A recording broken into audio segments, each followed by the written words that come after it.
Online ફાર્મસીના વિરોધમાં કેમિસ્ટની દેશવ્યાપી હડતાળ. વડોદરા સહિત ગુજરાતભરમાં મેડિકલ સ્ટોર્સ બંધ. ઓનલાઈન ફાર્મસીના વિરોધમાં કેમિસ્ટ એન્ડ ડ્રગિસ્ટ એસોસિએશન દ્વારા દેશવ્યાપી હડતાળ પાડવામાં આવી છે. આ આંદોલનમાં દેશના 12 લાખ અને ગુજરાતના 32,000 જેટલા કેમિસ્ટો જોડાયા છે. એસોસિએશનના જણાવ્યા મુજબ ઇમરજન્સીમાં ઓનલાઈન દવાઓ સમયસર મેળવી અશક્ય છે. ઉપરાંત નામની સામ્યતાને કારણે ખોટી દવાઓ પહોંચવાનું અને ફાર્માસિસ્ટના કાઉન્સિલિંગનો અભાવ મોટું જોખમ ઊભું કરે છે. સૌથી ગંભીર બાબત એ છે કે ઓનલાઈન ડિલિવરીમાં ઇન્સ્યુલિન અને રસી જેવા ઇન્જેક્શનો માટે જરૂરી કોલ્ડ ચેઇન જળવાતી નથી, જેથી દવાની અસર નાબૂદ થઈ જાય છે. કેમિસ્ટોએ સ્પષ્ટ કર્યું કે આ લડાઈ જનતાના સ્વાસ્થ્યની સુરક્ષા માટે છે અને સરકારે આ મુદ્દે યોગ્ય નિર્ણય લેવો જોઈએ. આજની સ્ટ્રાઇક લગભગ અમારી માતૃ સંસ્થા એઆઈઓસીડી દ્વારા 10-15 દિવસ પહેલાં ડિક્લેર કરી હતી અને ઓલ ઇન્ડિયાના 12 લાખ સભ્યો, ગુજરાતના 32,000 સભ્યો અને બરોડાના 1200થી 1500 સભ્યો અને બાકીના કેમિસ્ટ મિત્રો આ સંસ્થાએ ને હોદ્દેદારોએ આપેલા કોલને માન આપી પોતાના હિતમાં આપેલો કોલ છે એવું દરેક સભ્ય પણ સમજે છે.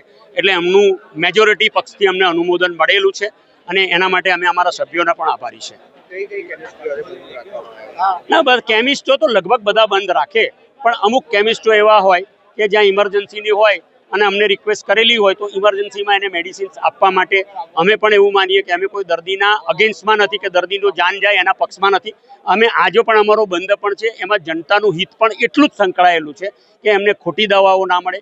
ઇમરજન્સીમાં એમને દવા જોઈતી હોય કે ભાઈ 5 કે 10 મિનિટમાં ઇન્જેક્શન જોઈએ છે, નહીં તો પેશન્ટની જાનને જોખમ છે, તો મને કોઈ પણ એવું સમજાવી દે કે ઈ ફાર્મસી દ્વારા કે ઓનલાઈન ફાર્મસી દ્વારા એ શક્ય છે કે એને 5 મિનિટમાં દવા મળે એની જાન બચી જાય, તો અમારા આનો વિરોધ કરવાનો કોઈ મતલબ નથી રહેતો. બીજું, તેને સમજાવશે કોણ દવાને?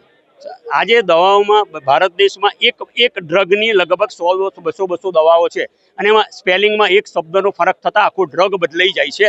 તો એમાં પેશન્ટનું ટાઈપ કરવામાં, પેશન્ટનું મેસેજ આપવામાં કોઈક ભૂલ થઈ અને ઓનલાઈન ફાર્મસી પર ગઈ, એ દવા આવી એ તદ્દન ખોટી છે અને એને જે પ્રોબ્લેમ છે એમાં વપરાય એવી જ નથી, તો એની સમજણ કોણ આપશે? તો અમારો હેતુ એ છે કે ગવર્મેન્ટે જે મૂળભૂત આધાર કરીને આ નિયમ ઘડેલો છે ડ્રગ્સ એન્ડ કોસ્મેટિક એક્ટ, કે ભાઈ ફાર્માસિસ્ટની હાજરીમાં આ દવાનું વિતરણ થવું જોઈએ અને દર્દીને જે પણ ઇન્ફોર્મેશન જોઈએ, કારણ કે આપણા દેશમાં ડૉક્ટરોની પણ કમી છે અને ઘણા લોકો ડૉક્ટરને પૂછતા પણ ગભરાય છે અને ફાર્માસિસ્ટને પોતાનો મિત્ર ગણે છે, તો એને પેટ છૂટી વાત કરે છે. તો અમે અમારી નોલેજથી, અમારા પ્રોફેશનના નોલેજથી અમે એને સાચી સમજ આપી શકીએ. દવાનો લેવાનો ડોઝ, એને ટેમ્પરેચરમાં રાખવાનું છે, ફ્રીજમાં રાખવાનું છે કે નહીં, દરેક વસ્તુ. કારણ કે અમુક ક્રિટિકલ દવાઓ એવી છે કે તમારે 2 થી 8 ડિગ્રીના ટેમ્પરેચરમાં જ આપવી જોઈએ, તો એ દવા ઓનલાઈનમાં આવશે તો શું એ કુલ પેક અને એ સાથે લઈને ચાલશે? અને કેટલા કલાકમાં આવશે? એ કુલ પેક સાથે લઈને ચાલશે તો કેટલા કલાક સુધી એ કુલ પેકની અસર રહેશે? જ્યારે અહીંયા તો અમારી ઓલરેડી ફ્રીજમાં જ દવા હોય અને અમે બાજુમાં ડૉક્ટર બેઠા હોય તો અમે બી એવું કહીએ દર્દીને કે તમે તમારો નંબર આવે પછી આ દવા લઈ જજો. આજે કૂતરાનું ઇન્જેક્શન છે, એને અમારે એ ટેમ્પરેચરમાં રાખવાનું છે. હવે પછી 2 કલાક બહાર પડી રહે, પછી એ પેલો ઇન્જેક્શન આપવામાં આવે તો એને રેબીસ કાલે થઈ જાય, હડકો થઈ જાય, તો એની જવાબદારી કોની? અમે આ બધી વસ્તુને ધ્યાનમાં રાખી અમારું હિત તો અમારે જોવું જ પડે સાહેબ. અમે એવું નથી કહેતા કે અમે ખાલી નિસ્વાર્થ ભાવે છે, પણ જનતાનું હિત પણ એટલું જ સંકળાયેલું છે અને એટલે જ અમે એવી આશા રાખીએ કે ગવર્મેન્ટ અમારી તકલીફો, અમારી વાચા આપેલીને સમજે, અમને પણ સમજાવે કે અહીંયા તમારે બહુ આધાર રાખવા જેવો નથી. અમે આ દર્દીઓના હિતમાં કરીએ છીએ અને અમને લાગશે ગવર્મેન્ટ કહે છે એ સાચું છે, આમાં દર્દીનું સાચું હિત સમાયેલું છે. અમે સરકારની સાથે જ છે અને આ સરકાર પ્રજાલક્ષી છે, તો અમારા સરકારની સાથે રહેવામાં અમને કોઈ નાનમ નથી.